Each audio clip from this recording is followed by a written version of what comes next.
So the biggest thing that I see and I love working with is the people that can't figure out what's wrong. But there's people out there that don't feel good and don't know why. Those are always really interesting because that's my detective work. They still don't feel good and they've gone down lots of different roads.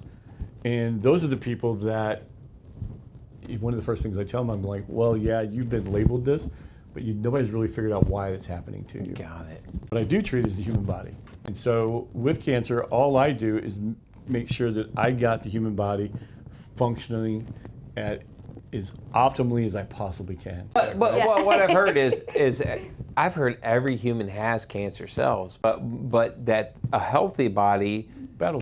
So what you're saying is you can help them get to the optimal side on this side, and then that gives you a greater chance, I guess, or whatever, right? Yeah, so the reason that we do develop a cancer is because the immune system can no longer fight it because it's all messed what's inside.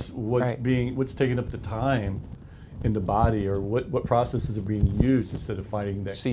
So you're letting the body get homeostasis. Yeah. So it can. You're getting things to get out of the way so that it can handle that. Yeah. Right. So, okay, so the people that you're trying to investigate and find out what's going on, somebody that comes to you that already has a label you can work with. So, Yep. and you don't have to have a label. It's really people that want to feel optimal.